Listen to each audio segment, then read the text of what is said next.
Assalamualaikum warahmatullahi wabarakatuh. Kembali lagi dengan saya, Septian Firman, NIM 211160058.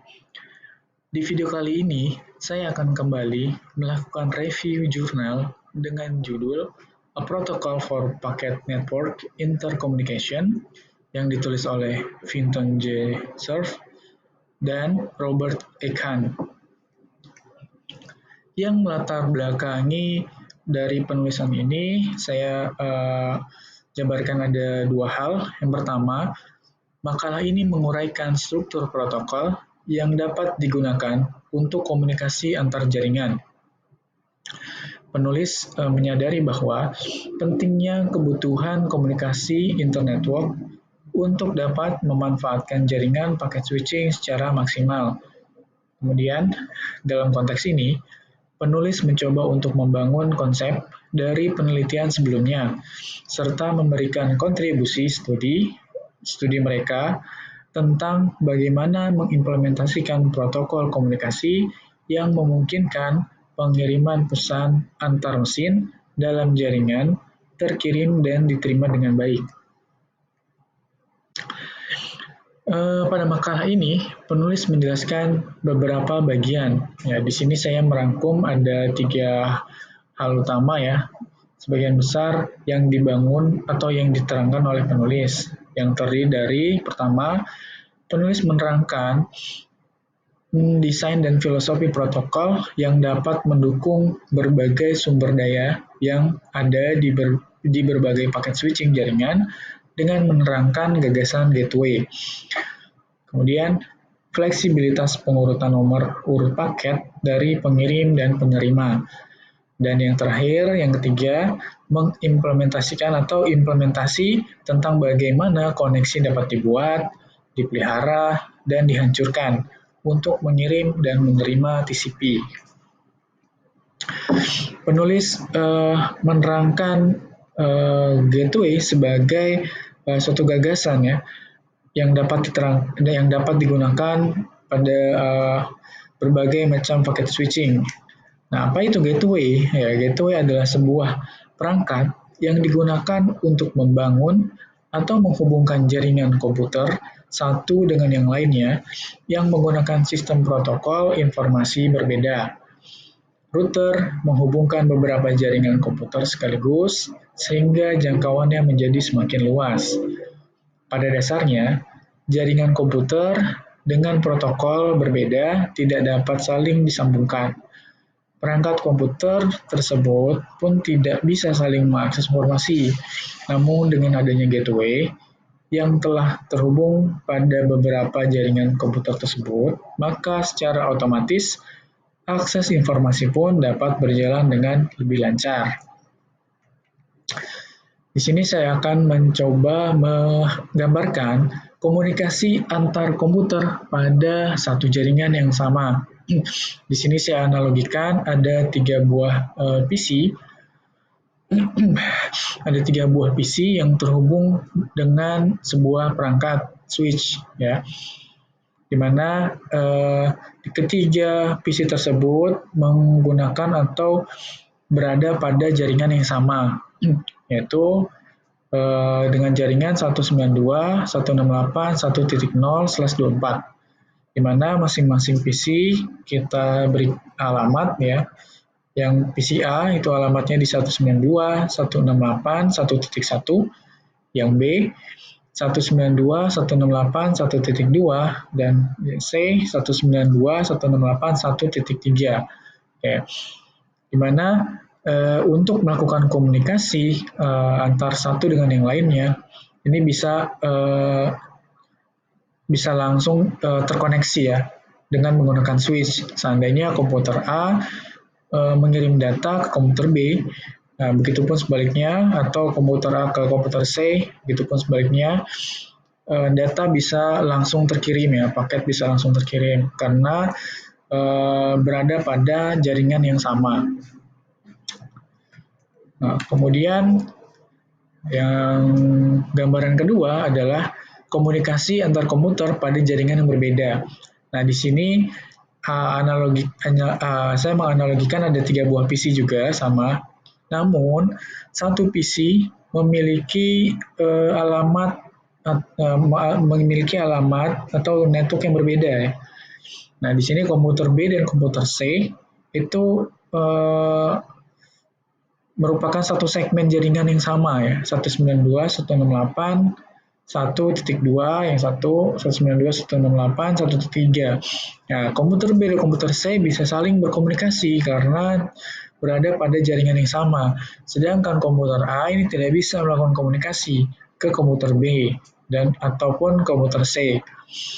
Nah, paket yang dikirimkan komputer A itu tidak bisa diterima oleh komputer B dan C karena memiliki alamat yang segmen network yang berbeda. Oke, oleh karena itu dibutuhkan sebuah gateway.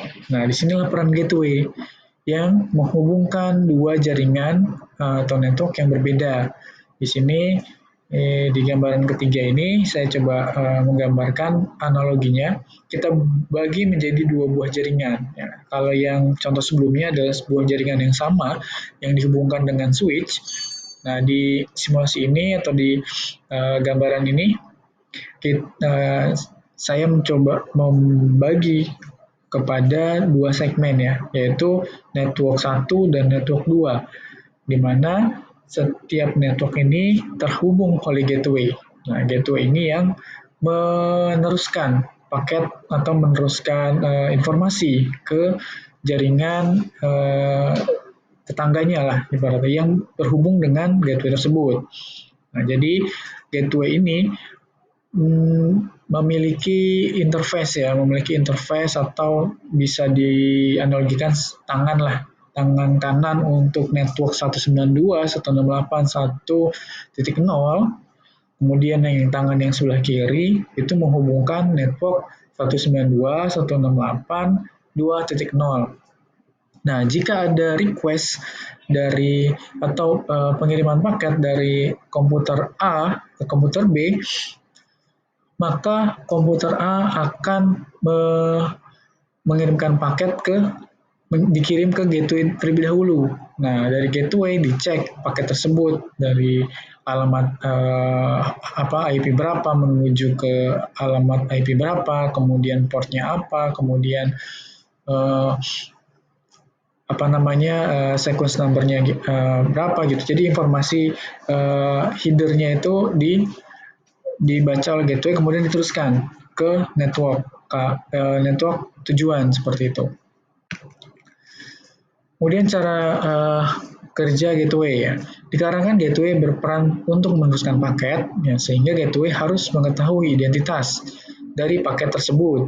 Nah, yang tadi saya sampaikan, identitas yang diperlukan adalah alamat sumber pengirim paket, alamat tujuan, urutan paket, ukuran byte, flag atau status komunikasi,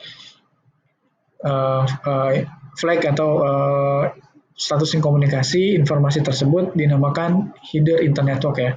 Jadi informasi-informasi tersebut itu disebut penulis sebagai atau dinamakan header internetwork. Karena gateway harus memahami alamatnya dari sumber dan tujuan, informasi ini harus tersedia dalam format standar di setiap paket yang tiba di gateway. Oke, karena untuk berkomunikasi antar kalau bilang gateway, antar gateway itu harus memiliki standar yang sama supaya dapat berhubungan atau berkomunikasi satu sama lain. Nah, saya coba menganalogikan pengiriman data dari PC A ke PC B. Nah, seandainya di sini dianalogikan komputer A akan mengirimkan sebuah gambar lah ya ke komputer B. Melalui ceritanya ini adalah komputer A ini memiliki jaringan berbeda lah dengan komputer B. Di tengahnya ada sebuah router ya.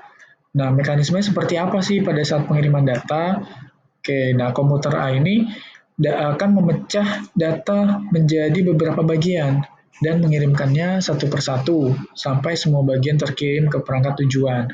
Nah, mekanisme pengiriman paket dari PCA ke PCB ini tidak serta-merta mengirim semua filenya ya atau dokumennya atau datanya, tidak serta-merta langsung dikirim semua, tapi harus dipecah-pecah terlebih dahulu. Nah, di sini saya umpamakan menjadi 4 buah dibagi menjadi 4 buah segmen ya, di mana di setiap segmen ini diberi apa sih namanya tuh, diberi di label-label lah, diberi label tujuannya kemana, kemudian nomornya berapa, seperti itu. Kemudian diteruskan oleh router lah, seperti itu. Nah, kemudian setelah paket atau segmen pertama dikirim, paket pertama dikirim ke PCB, nah PCB mengirimkan informasi, nah, ACK yang kita sebut dengan ACK.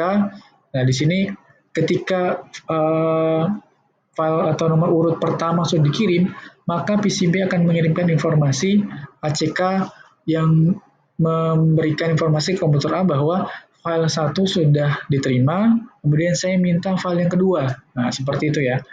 Nah, kemudian diterima oleh PCA. Nah, PCA merespon dengan mengirim paket ke PCB dengan nomor urut selanjutnya sampai semua paket terkirim ke komputer tujuan. Nah, kemudian setelah semuanya dikirim, maka PCB akan memberikan informasi bahwa semua data sudah diterima. Nah, kemudian di situ PCB akan mengirim informasi dan melakukan pemutusan komunikasi. Nah, seperti itu. Kurang lebih seperti itu simulasinya.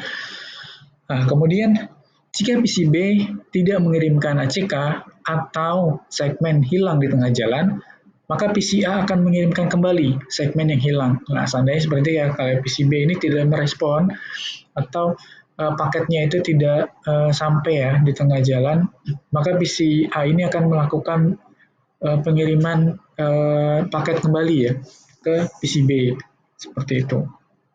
Nah, misalkan ada 4 paket terkirim, 3 terkirim, 1 ini tidak terkirim ya. Berarti PCB tidak mengirimkan